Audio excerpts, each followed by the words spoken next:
Another great week at Fortress Villa Park as records continue to tumble. Not since 1932 has Aston Villa won its first 6 league home games. At Villa Park, my dad wasn't even born yet. And so we're talking about all-time history type stuff happening right now. Mind you, the next 2 opponents are really going to test where we are at. This past weekend also saw us remember the fallen, recognize a future club legend, and repel a very capable Cottagers side. Let's review Aston Villa 3, Fulham 1.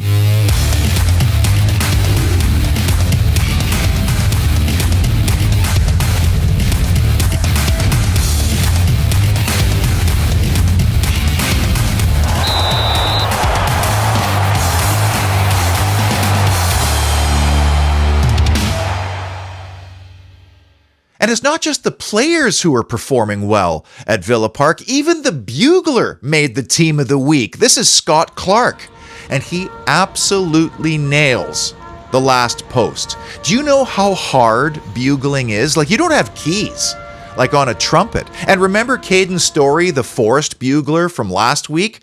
Well, the club gave him a do-over at the City Ground, and he too nailed it. I love this stuff. Football doing football things.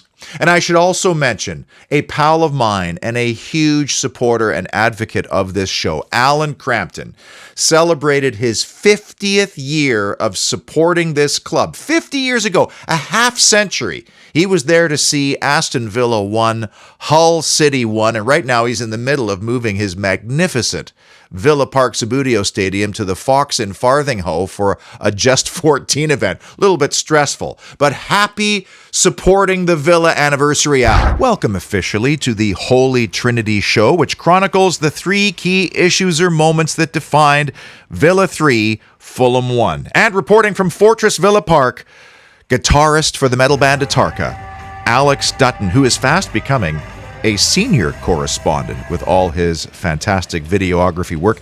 Villa Park arrival footage gives me the feels every single time, and I cannot wait to return this spring.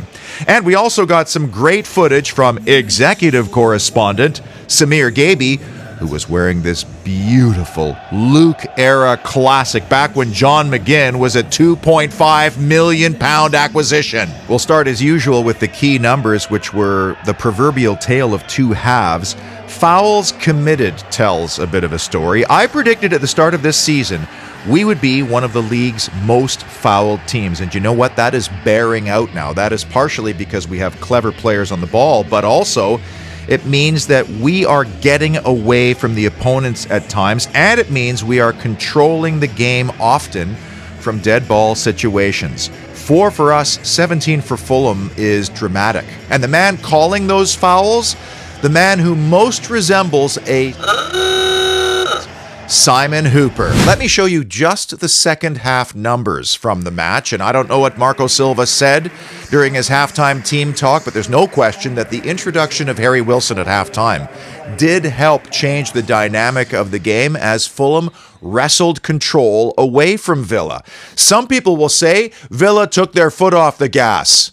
I would argue that Fulham put the pedal to the metal and floored it as much as anything we did.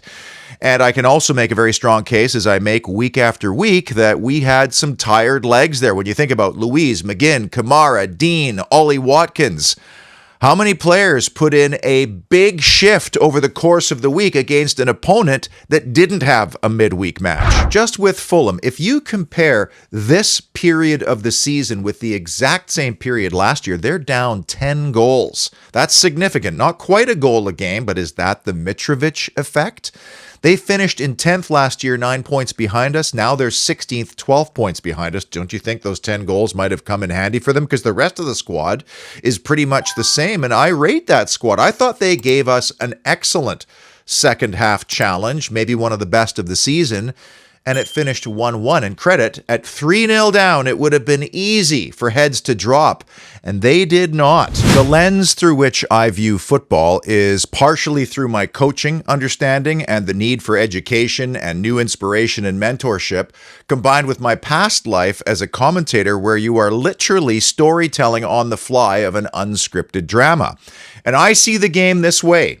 You are running through the forest trying to find the clearing on the other side, and moments occur that divert your path in a different direction. And it's those moments that I'm fascinated by. Like, for example, I've started using video in my coaching, and what a difference, because kids are very preoccupied with the last 5 seconds before a goal, blaming the goalkeeper or poor defending. But actually, when you wind it back and show them 20 seconds before where the true inception of the goal occurred, it has opened minds.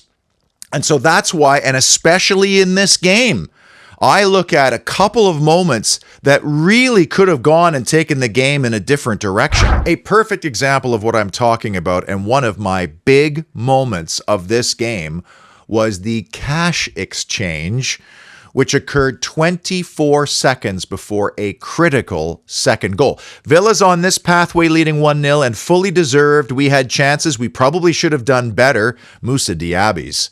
He'll be tossing and turning over that one on Sunday night. So Matt Cash comes in for a tackle against Willian.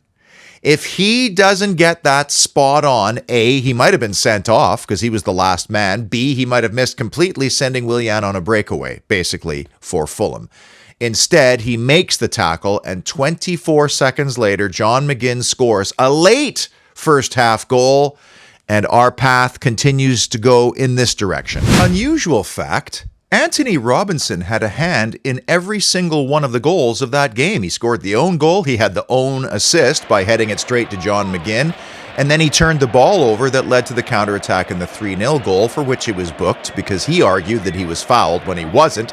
And of course, he set up Raul Jimenez for the 3-1 goal. I don't remember a game where one player had a hand in every single goal for both teams. Now, on the goal we conceded, there's been so much discussion over Villa's high line. The latest from Dion Dublin, who doesn't think it's a very good idea, even though Villa's in 5th place, a win off of 1st. And in fairness to Dion Dublin, who's of course an ex-villain and a reasonably good pundit, he grew up in an era that was devoid of tactical nuance, continental ideas, intense video analysis. He grew up during the late stages of the get stuck in lads era.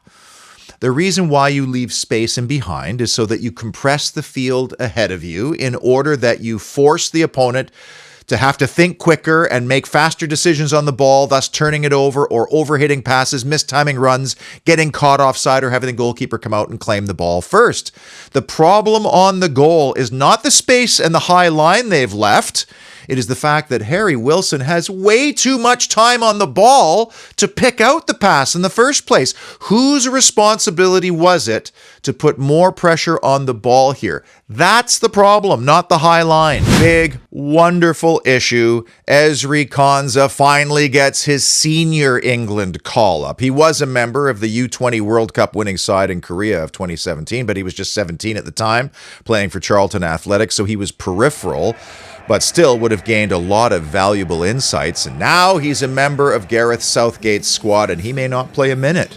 But think about the information and the experience of being part of that group and the confidence it will bring. And here you have another player that Unai Emery has helped to achieve international football. We're going to have a team full of those kind of players, which could bring with it some complications. Regardless, on Sunday, the big thing I noticed about Konsa was his willingness to step forward and drive with the ball, beat the first line of confrontation on his own, something we'd expect from Pau Torres.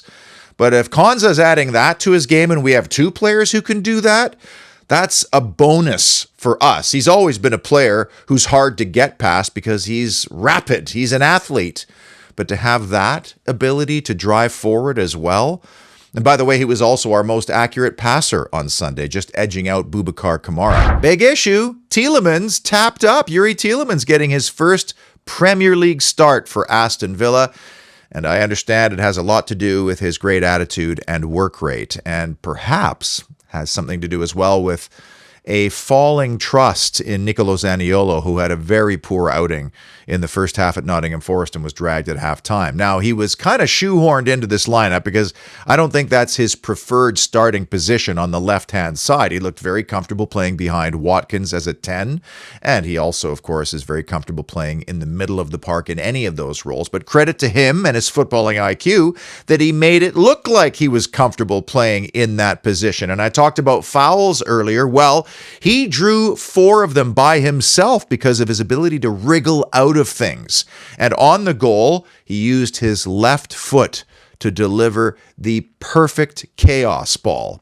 In both of our home games this past week, I don't think Yuri Tielemans put a foot wrong. Big moment number 3, Dibu's deflection.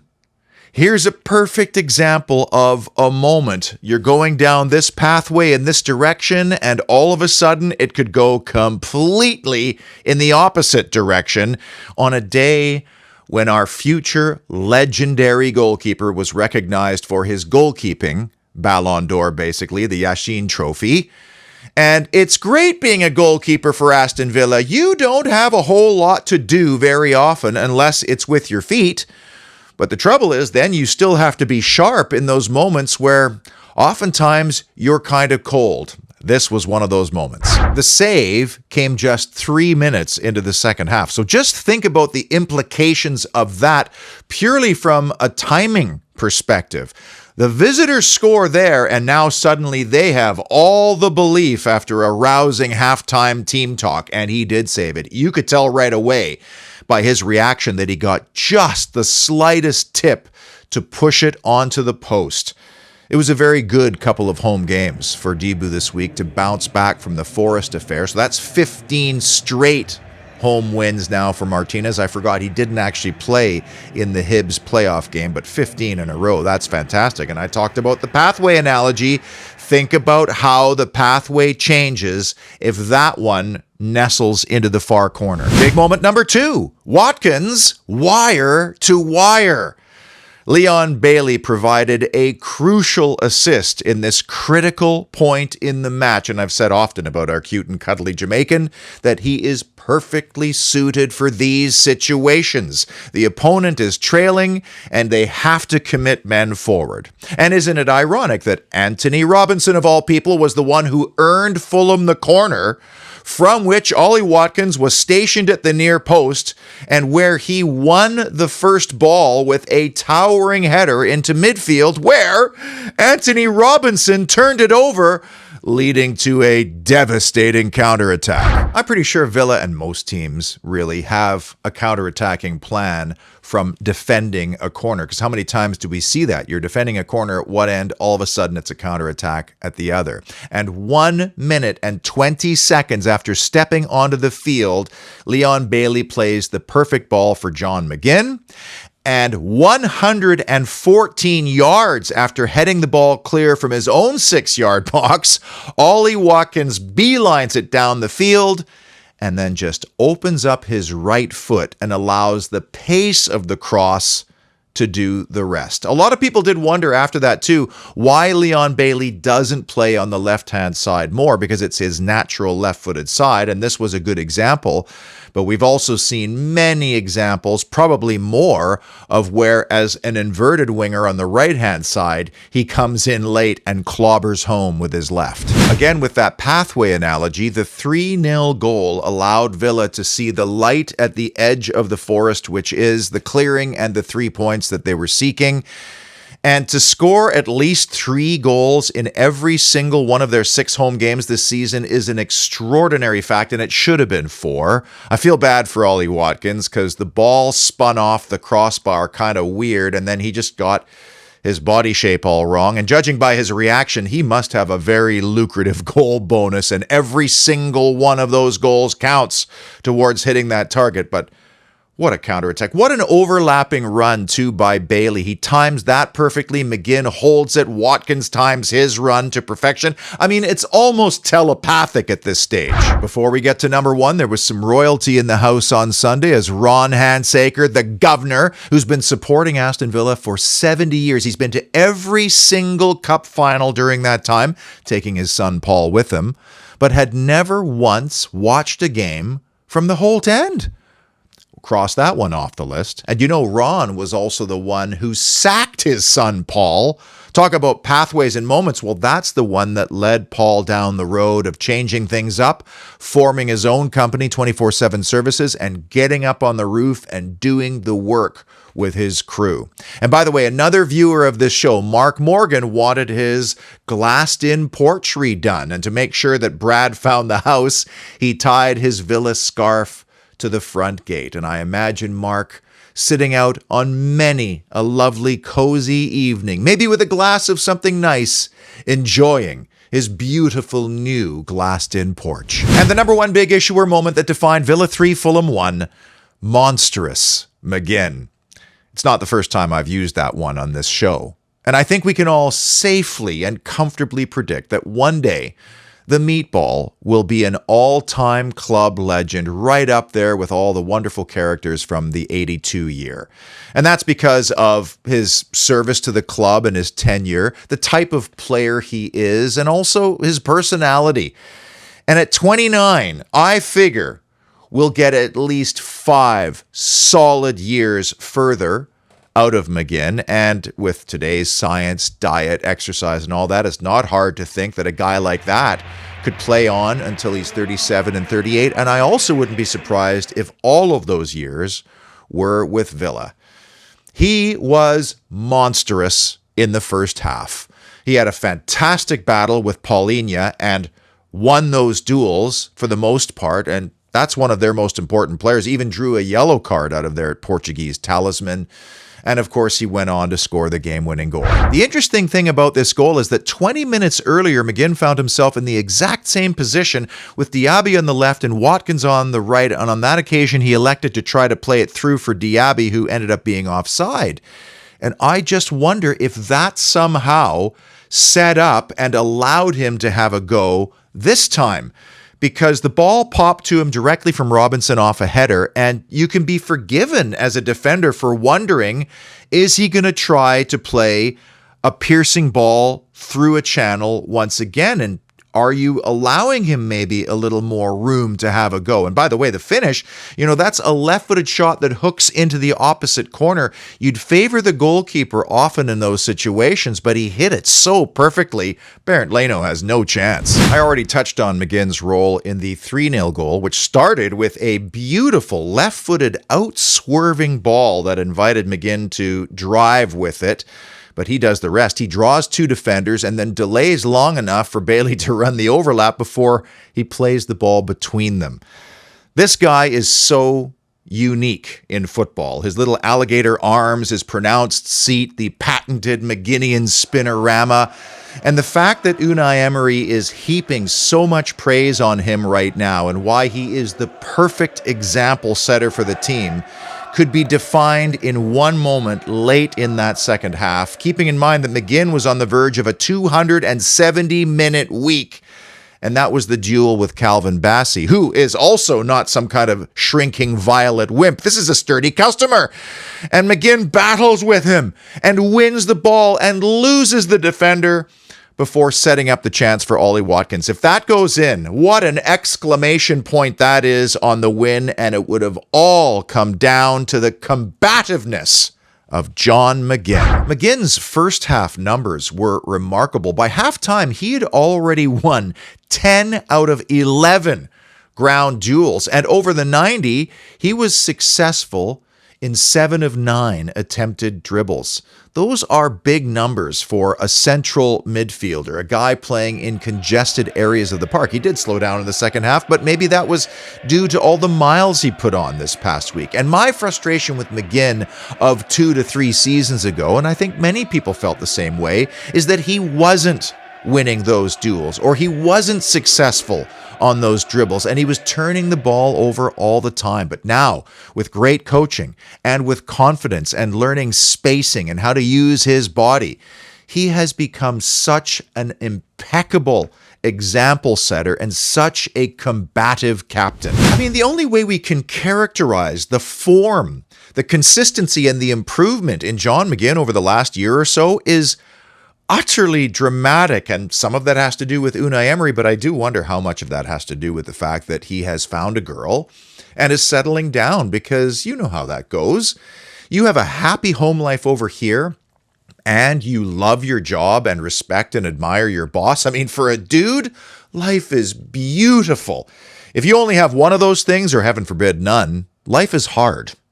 Now, I just hope, because he's a key cog in the Scotland wheel, that because the Tartan Army has already qualified, that maybe he'll see a few less minutes for the trip to Georgia on Thursday and then the home game with Norway on Sunday. It's always fun doing this after a win, tallying up the points that I've been following over the past few seasons, and it's the stuff of dreams, winning 6 out of 6 at home to start the season. Haven't done that since 1932. 18 out of a possible 18 points. The penalty being overturned in the first half is definitely a minus on the VAR. Another goal for Watkins, probably should have been 2. Poor Diaby has inspired a couple of own goals now that have taken them away from him. No set piece for or against. We did score first for the 7th time, and Fulham was a bottom 6 team coming into this game. I think the only blemish again was the lack of a clean sheet. And now we have quite a fixture looming on the horizon with a visit to Tottenham Hotspur Stadium, where we were 2-0 winners the last time out. I'm dubbing this the High Line Derby. And I respect Big Ange for what he's brought to that football club. And even losing and down to 10 men against Chelsea, they did not abandon their principles. It's who we are, mate, he said. And I respect that. And I respect the club for hiring a guy that kind of plays into the tradition of that football club of being a progressive attacking unit, because that's the way it always was during my childhood and growing up, especially at the Old Lane. And it's why the appointments of Jose Mourinho and Conte were totally out of character with the tradition of that football club. Big Ange was the perfect appointment if that's the way Tottenham Hotspur want to be. And the big question is his very demanding style sustainable?